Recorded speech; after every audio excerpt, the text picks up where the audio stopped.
எல்லோருக்கும் வணக்கம். பழுத்தலை வந்து அது விழுங்கும்போது பச்சலை பார்த்து சிரிக்குமா? ஏன்னா பச்சலைக்கு தெரிய போகிறதில்ல. நாளைக்கு அதுவும் வந்து இதே ஸ்டேஜுக்கு பழுத்த இலையா வரும்போது, அது ஒரு கட்டத்தில வந்து கீழ விழுக போகுதுன்னு தெரியாம அது வந்து சிரிக்குமா? அதே போல தான் நம்ம வீட்ல இருக்கிற பெரியவங்க, அதாவது தாத்தாவோ, பாட்டியோ, மாமனோ, சித்தப்பாவோ, அத்தையோ இவங்கெல்லாம் வந்து உறவு முறை இருக்கிறது வந்து நம்மளுக்கு ரொம்ப எப்பவுமே பலம் தான். அது வந்து பல இடங்கள்ல தெரியறதில்ல. அவங்க ஒரு பாரமா நெனச்சிட்டுருக்கோம். அப்படி ஒரு நாளைக்கு நினைக்காதீங்க. ஏன்னா, உங்களுக்கும் நாளைக்கு வந்து வயதாகி வரும்போது, நம்ம என்ன சொல்லிக் குடுக்குறோமோ, அதே தான் நம்ம பிள்ளைகள் வந்து நம்மளுக்கு செய்வாங்க. அதனால வந்து தாத்தா, பாட்டி அவங்களுக்கு இதெல்லாம் குடுக்காத, அவங்களுக்கு வந்து இப்படி அவங்ககிட்ட நடந்துக்கோ, இப்படி பேசுனெல்லாம் நம்ம வந்து ட்ரெயின் அப் பண்றோம். ஒரு கட்டத்தில அது பேபா கதை மாரி நம்மளுக்கே திரும்ப வந்துரும். பேபா கதை இன் த சென்ஸ் நம்ம என்ன சொல்லிக் குடுக்குறோமோ, அதே நம்மளுக்கு ரிப்பீட்டடா அவங்க சொல்லுவாங்க. அதனால வந்து அதே போல வந்து பணத்த பார்த்து, அதாவது இந்த அத்தை வந்து பணக்காரி, இந்த மாமாவுக்கு வந்து வசதி இல்ல. இந்த அத்தை வீட்ல போனா உங்களுக்கு எல்லாமே வாங்கி தருவாங்க. அந்த மாமா வீட்ல போனா உங்களுக்கு வந்து வசதி இல்லாதனால இது வாங்கி தரமாட்டாங்க. இல்ல வந்து உங்களுக்கு நல்லா என்ஜாய் பண்ண முடியாது. எங்கேயும் வெளியில கூட்டிட்டு போமாட்டாங்க. இப்படி எல்லாமே நம்ம சொல்லி வளர்த்துவோம். எப்பவுமே உறவு முறை அத்தை, மாமன், சித்தப்பன் இல்ல வந்து தாத்தா, பாட்டி யாரா இருந்தாலும், நம்ம வந்து பணத்துக்கு ப்ரையாரிட்டி குடுக்குற மாரி, அந்த குழந்தைகளுக்கு எப்பவுமே சொல்லிக் குடுக்காதீங்க. அவங்க வந்து அது மைண்ட்ல எடுத்துட்டு, எல்லா நேரங்களிலும் அந்த பணம் இருக்கிறவங்க இவங்க வந்து போய் அப்ரோச் பண்ணுவாங்க. ஏன்னா, அந்த குழந்தைகள பொறுத்தளவு அவங்களுக்கு சாப்பிட்றக்கோ, இல்ல வந்து அவங்க கேட்குற பொம்மைகளோ, இல்ல வந்து அவங்க என்ன கேட்குற ட்ரெஸ்ஸோ, எல்லாம் வாங்கி குடுக்குறவங்க அவங்க மட்டும் தான் அப்படிங்கிற மாரி ஒரு மைண்ட்ல வந்துரும். அப்ப வந்து பணம் தான் எல்லாம் அப்படிங்கிறது அந்த குழந்தைங்க மனசுல பதியும். அதனால எப்பவுமே உறவு முறை அது வந்து சித்தப்பாவோ, மாமாவோ, இல்ல அத்தையோ, அது பணம் இருக்கிறவங்க, பணம் இல்லாதவங்கன்னு இல்லாம எல்லார்கிட்டயும் ஒரே மாரி மரியாதையோட பேசுறதுக்கு கத்துக் குடுக்கணும். அது இல்லன்னா, ஒரு குறிப்பிட்ட டைமுக்கு அப்புறம் அதே வந்து நம்மளுக்கு வரும்போது, அந்த வலியும், வேதனையும் நம்மளுக்கு தெரியும். இப்ப வந்து ஒரு முதியவர் ஒரு ஊர்ல இருக்காரு. அவருக்கு வந்து 3 குழந்தைங்க. 2 ஆண், 1 பெண். அந்த முதியவர் வந்து தன்னோட 28 வருஷம் வந்து ராப்பகலா கஷ்டப்பட்டு சம்பாதிச்சு ஒரு வீடு கட்டுறாரு. அவர் வந்து ஒரு 50, 55 வயசு இருக்கும்போது, அவங்க மனைவி வந்து அவங்கள விட்டு போயிர்றாங்க. அவங்க வந்து உயிரோட இல்ல. அப்ப வந்து இவருக்கு வந்து வேற வழி இல்ல. அவரோட ஆயுசு காலம் அதாவது அவரு உழைக்கிற காலமெல்லாம் வந்து, இந்த சொத்து சம்பாதிக்கிறது, வீடு கட்டுறதுலயே அவர் வந்து ஃபுல் ஃபோக்கஸ்டா இருந்தாரு. மனைவி இறந்த பிறகு இப்ப வந்து மருமகள்கள சார்ந்து தான் அவரு இருக்கணும். அதாவது உணவுக்கு வேண்டி. அவரு வந்து எல்லாம் முடிஞ்சு வீடெல்லாம் கட்டி அவங்களுக்கு தேவையானது எல்லாம் செய்து குடுத்துட்டாரு. தனக்குன்னு ஒரு சேமிப்பு வைக்காம, அவர் வந்து மகன் வீட்ல இருக்காங்க. மருமகள் வந்து எப்பவுமே குத்தி பேசுறது. அவர் வந்து எப்பப்ப சாப்பிட வருவாரோ, அப்பல்லாம் குத்தி பேசுவாங்க. அவருக்கு வந்து சில நேரம் வந்து ஒரு மாரி அழுகை வந்துட்டு அவரு சாப்பிடாம கூட பாதியில எழுந்து போயிருவாரு.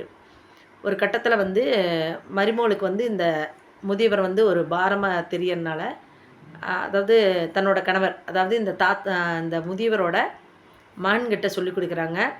இதே மாரி பாரு மாமா வந்து என்னோட நகையெல்லாம் திருடிட்டு போயிட்டாரு. நகை வந்து காணோம் அப்படிங்கிற மாரி சொல்றாங்க. ஆனாலும் மகன் வந்து அத அடிக்கிற அளவுக்கு போகாம, அவர வந்து வார்ன் பண்ணி வீட்ட விட்டு வெளியில போன்னு சொல்லி அனுப்புறாரு. சில நேரங்கள் வந்து பேரன், பேத்திங்க வந்து தாத்தா மேல ரொம்ப பாசமா, ரொம்ப அட்டாச்டா வந்து விளையாட வரும்போதும், அவங்ககிட்ட கதைய கேட்டு பேச வரும்போதும், இந்த அம்மா அதாவது மருமகள் வந்து திட்டி வந்து இந்த 2 குழந்தைகளையும் தாத்தா பக்கத்திலேயே விடமாட்டாங்க. அந்த குழந்தைக அதுக்கு மீறி வந்தாலும், அவங்க தாத்தா முன்னாடியே போட்டு அடிப்பாங்க. இதெல்லாம் பார்த்ததுக்கப்புறம் அவருக்கு வந்து வெறுத்துருச்சு. அவர் வந்து இவைங்க எல்லாம் வந்து சாப்பிட்டு முடிஞ்சதுக்கப்புறம் தான் வீட்டுக்கே வருவாரு. வந்தாலும் அப்பவும் வந்து மறைமுகமா குத்தி பேசுறது இப்படியா இருந்துச்சு. ஒரு கட்டத்தில வந்து திருட்டு பட்டம் வேற குடுத்த உடனே, அவரு வீடெல்லாம் நீங்களே வச்சுக்கோன்னு சொல்லிட்டு, ஒரு சின்ன மூட்டை அதாவது அவங்களுக்கு தேவையான கொஞ்சம் பொருட்கள் மாத்திரம். அதாவது துணிமணிகள் எடுத்துட்டு அவர் வெளியில வராரு. அவரு வந்து சாப்பிட்டு ஏறத்தாழ 2, 3 நாள் ஆயிருச்சு. அவரு வந்து நடக்க முடியாம ஒரு கட்டத்தில ஒரு ஹோட்டல் முன்னாடி வராரு. அங்க வந்து உள்ள நுழைஞ்சு வந்துட்டு, ஹோட்டல் முதலாளி வந்து இவருக்கு வந்து என்ன வேணும் அப்படின்னு ரொம்ப அன்போட விசாரிக்கிறாரு. அப்ப தாத்தா சொல்றாரு, "உணவு எத்தனை?" அப்படின்னு கேட்குறாரு. "இந்த சாப்பாடு மதிய சாப்பாடு எவ்வளோ?" அப்படின்னு கேட்ட உடனே அவர் சொல்றாரு, "ரூ. 60 மீன் குழம்போட தந்தான்னா ரூ. 60 இல்லன்னா ரூ. 50" அப்படிங்கிற மாரி சொல்றாரு. தாத்தாக்கு வந்து உடனே சொல்றாரு, அவர் வந்து கிழிந்த போன அந்த சட்டையிலிருந்து ஒரு ரூ. 10 எடுக்குறாரு. எடுத்துட்டு சொல்றாரு, "இங்க பாருப்பா நான் சாப்பிட்டு 2, 3 நாள் ஆகுது.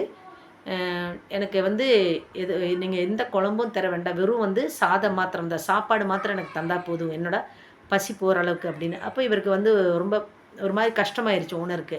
அவருக்கு வந்து சூழ்நிலை புரிஞ்சிருச்சு. அவர் சொல்லுவார், ஒன்றுமே நீங்கள் பணமே தர வேண்டாம், மதிய உணவு வந்து நீங்கள் சாப்பிட்டுக்கோங்க அப்படின்னு சொல்லி எல்லாமே எடுத்து சர்வ் பண்ணி அவங்கள சாப்பிட வைக்கிறாங்க. அவர் சாப்பிட்டுட்டு இருக்க ரொம்ப அழுதுகிட்டே இருக்கார். அப்போ வந்து இவர் வந்து விசாரிக்கிறார், ஏன் வந்து நீங்கள் அழுகிறீங்க, சாப்பிடுங்க அப்படின்போது, இல்லைப்பா எனக்கு வந்து 3 பிள்ளைகள், அதாவது 2 மகனும் 1 மகளும். அவங்க எல்லாமே இப்போ நல்ல பொசிஷன், அவங்க படிப்புக்கு வேண்டி தான் ராப்பகல் நான் ஓடி கஷ்டப்பட்டு அவங்கள எல்லாம் படிக்க வச்சு எல்லாருமே நல்ல லெவலில் இருக்காங்க. ஒரு வீடு எனக்கு இருந்துச்சு. நான் வந்து அந்த 28 வருஷத்தில் நான் சம்பாதிச்ச அந்த வீடும் இடமும் தான். என் மனைவி வந்து நான் ரிட்டயர்மெண்ட் ஆகிறதுக்கு ஒரு 5 வருஷம் முன்னாடி வந்து அவங்க இறந்துட்டாங்க. எனக்குன்னு சொல்லிக்க யாருமே இல்லை, என் பிள்ளைகளை தவிர. ஆனால் வந்து என் பிள்ளைகளுக்கு வந்து என்னை கண்டா ஆகிறதில்ல. ஏன்னா மருமகள்கள் வந்து நான் சாப்பிட விரும்போதோ, இல்லை நான் ஏதாச்சும் அவங்ககிட்ட கேட்டாலும் 1க்கு 2ஆ பொய் பேசி அவங்க வந்து என் மகன்களையே வந்து எதிரி மாதிரி எனக்கு நேராக திருப்பிடுறாங்க. அதனால் எனக்கு என்ன செய்யலன்னு தெரியல. அதனால் கடைசியில் பார்த்தா திருட்டு பட்டம் வேற எனக்கு தந்துட்டாங்க. நல்ல வேலை என் பையன் வந்து என்ன அடிக்கல, அதில் எனக்கு சந்தோஷம். நான் வந்து எதுவுமே சொல்லாமல் வீட்டை விட்டு வெளியில் வந்துட்டேன். அப்போ இவருக்கு ஓனருக்கு இது ஹோட்டல் ஓனருக்கு இது கேட்ட உடனே அவருக்கு வந்து ரொம்ப சங்கடம். நீங்கள் வந்து எல்லா நாளும் வந்து இங்கே மத்தியானம் உணவு சாப்பிட்டுக்கோங்க, எனக்கு எந்த பிரச்சனையும் இல்லை, என்னோடய அப்பா மாதிரி தான் நீங்கள் அப்படின்னு சொல்லிட்டு இவர்கிட்ட அதாவது இந்த முதியவர்கிட்ட சொல்கிறாங்க. முதியவர் வந்து அவர் சாப்பிட்ட பிறகு பாதி வந்து சாப்பிடவே பயங்கர கண்ணீர். ஆனால் கூட ஓரளவுக்கு அவர் சாப்பிட்டுட்டு தன்னோட பசி போகிற அளவுக்கு சாப்பிட்டுட்டு அவர் பேக்கெட்லேருந்து அந்த கிழிந்த அந்த பேக்கெட்லேருந்து எடுத்து 10 ரூபா அந்த டேபிள் மேலே வச்சுட்டு அவர் வந்து மெதுவாக அவரோட மூட்டையை எடுத்துகிட்டு வெளியில் போகிறாங்க. இப்போ நான் சொல்ல வர்றது என்னென்னா, நம்ம வந்து என்ன சொல்லிக் கொடுக்குறோமோ அதே தான் நம்ம பிள்ளைங்க வந்து கற்றுக்குது. நம்ம செய்கிறதும் சொல்கிறதும் தான் அவங்க பார்க்குறாங்க, அதே தான் ரிப்பீட்டடாக செய்கிறாங்க. அதனால் நம்ம வீட்டில் வந்து பெரியவங்க இருந்துச்சுன்னா அவங்களுக்கு ரெஸ்பெக்ட் பண்ணுங்க. அவங்களுக்கு ஃபஸ்ட்டு வந்து ரெஸ்பெக்ட் கொடுங்க. அவங்களுக்கு நம்ம சாப்பிட்றது எதுவாக இருந்தாலும் அவங்களுக்கு ஷேர் பண்ணுங்கள். அவங்களுக்கு சிலவங்களுக்கு வந்து நம்ம கொடுக்குற ஸ்வீட்ஸோ இதெல்லாம் வந்து கடிக்க முடியாது, பல்லோட பிரச்சனை அப்படின்னு எல்லாம் பெரியவங்க சொல்லுவாங்க. ஆனால் கூட அவங்களுக்கு வந்து நம்ம சாப்பிடும்போது அவங்களுக்கு வேணுமா போய் கொடுத்துட்டு அவங்களுக்கு என்ன தேவை, அவங்களுக்கு வந்து தேவையான உணவு இருக்கா, இல்லை வந்து அவங்களுக்கு உடை இருக்கா, இல்லை வந்து அவங்களுக்கு ஏதாச்சும் மருந்து தேவையா, இதை வந்து வீட்டில் இருக்கிற மகனோ மருமகளோ கேட்க வேண்டியதில்லை. அந்த குழந்தைகிட்ட நீங்கள் சொன்னால் கூட அந்த குழந்தைகள் போய் கேட்கும். ஆனால் நிறைய இடங்களில் பார்த்திங்கன்னா அந்த தாத்தா வந்து குளிக்க மாட்டார், அவருக்கு வந்து உடம்பு சரியில்லை, அவருக்கு டிபி இருக்குது, இல்லை அவருக்கு இந்த பிரச்சனை இருக்குது, நீங்கள் பக்கத்தில் போகக்கூடாது, அது உங்களுக்கு ஸ்ப்ரெட் பண்ணும் அப்படின்னெல்லாம் நம்ம வந்து தேவையில்லாததெல்லாம் சொல்லி கொடுப்போம். இந்த குழந்தைகளும் அதுக்கு மீறி பாசத்தால் போய் நின்னாலும் உடனே வந்து அடித்து அவங்க முன்னாடி இழுத்துருப்போங்க. அதாவது அந்த முதியவர்களை வந்து நம்ம அடிக்க முடியல அப்படிங்கிறதுக்காக அந்த குழந்தைகளை அடித்து கூட்டிகிட்டு போவாங்க. இதை பார்த்த உடனே அவங்களுக்கு, அதாவது தாத்தாவோ பாட்டி அவங்களுக்கு வந்து ரொம்ப சங்கடமாயிரும். ஏன்னா வந்து நம்ம முன்னாடியே அந்த சின்ன குழந்தைகளை அடிக்கும்போது நம்மளால தான் அதுகளை அடிக்கிறாங்கன்னு தெரிஞ்சுட்டு அவங்க வந்து சிலவங்க வந்து மௌனமாகவே செத்து பிழைக்கிற மாதிரி அந்த வீட்லேயே அவங்க வந்து சர்வை பண்ணுவாங்க. சிலவங்க வந்து அதுக்கு மேலே அவங்களால தாங்க முடியாதுன்னு போது வீட்டை விட்டு வெளியில் வர்றாங்க. நீங்கள் வந்து உங்களுக்கு 28 வருஷம் இல்லை 25 வருஷம் கஷ்டப்பட்டு சம்பாதிச்சு கொடுக்குற அந்த வீடோ நிலமோ எல்லாம் நீங்கள் அபகரிச்சுட்டு அவங்கள வந்து நடு ரோட்டில் வந்து பிச்சை எடுக்க விடுறது வந்து ரொம்ப ஒரு ஃபேஷன் மாதிரி நினைக்கிறீங்க. நீங்கள் என்ன சொல்லி கொடுக்குறீங்களோ, நீங்கள் என்ன செய்கிறீங்களோ அது வந்து நாளைக்கு உங்கள் பிள்ளைங்க உங்களுக்கு செய்வாங்க. இல்லை அவங்க, அதாவது உங்கள் பிள்ளைகள் வந்து நாளைக்கு வந்து ஒரு கல்யாணம் முடித்து அந்த மருமகள் வந்து உங்களை இப்படி செய்யும்போது உங்களுக்கு எந்த வலி இருக்கும், வேதனை இருக்குமோ அதுதான் நிற்போம். அதனால் இந்த முதியவர் கதை எதுக்கு சொன்னேன்னா, நம்ம வீட்லேயும் பல இடங்கள் இப்படி நடக்கும். தாத்தாக்கிட்ட பேசாத, பாட்டிக்கிட்ட பேசாத, அவங்கள பார்க்காத, இவங்கள பார்க்காத, அவங்க எப்படி செய்தாங்க அப்படி செய்தாங்கன்னு சொல்லி கொடுத்துட்ருக்கோம். அப்படி செய்யாமல் குழந்தைகளுக்கு வந்து அவங்களுக்கு என்ன தேவை அப்படின்னு சொல்லி அவங்ககிட்ட பாசமாக 2 வார்த்தை பேசுகிறது, இல்லை வந்து கதை கேட்குறதோ, கட்டாயம் வந்து பெரியவங்களுக்கு வந்து அனுபவம் அதிகமாக இருக்கும். அதாவது அத்தையோ மாமனோ சித்தப்பாவோ இல்லை தாத்தாவோ பாட்டி அவங்களுக்கெல்லாம் அனுபவம். அவங்க வந்து எப்படி டிசிப்ளின்டாக இருக்கணும், எந்த டைமுக்கு எழுந்திரிக்கணும், இல்லை வந்து எப்படி சாப்பிடணும், எப்படி உட்காந்துருக்கணும், பெரியவங்க வந்தால் எப்படி எழுந்து மரியாதை கொடுக்கணும், இப்படி நிறையா விஷயங்கள் வந்து அவங்களுக்கு தெரியும். ஸோ வந்து நீங்கள் வந்து ஆஃபீஸ் கோயிங்காக ஹஸ்பண்ட் ஒய்ஃப் வந்து 2 பேருமே பிஸியாக இருக்கிற பர்சனாக இருந்தாலும் வீட்டில் வந்து தாத்தா பாட்டி இருந்தால் அவங்கள வந்து ரொம்ப கேரிங்காக பார்த்துப்பாங்க, நல்ல நல்ல விஷயங்கள் சொல்லி கொடுப்பாங்க. அதனால் கட்டாயம் உங்கள் வீட்டில் ஒரு கிராண்ட் பேரண்ட்ஸ் இருந்தாங்கன்னா நீங்கள் வந்து ரொம்ப கொடுத்து வச்சவங்கன்னு தான் சொல்லணும். அங்கே வந்து தவறுகள் குழந்தைங்க சின்ன வயசுலேயே தெரியாமல் சில தப்புக்கள் செய்தாலும் அந்த தாத்தா பாட்டி இல்லை மாமன் அத்தையெல்லாம் இருக்கிற அந்த இடங்களில் வந்து அந்த ஒரு சூழ்நிலையே அமையாது. ஏன்னா தனிமைங்கிற ஒரு இது அங்கே இருக்காது.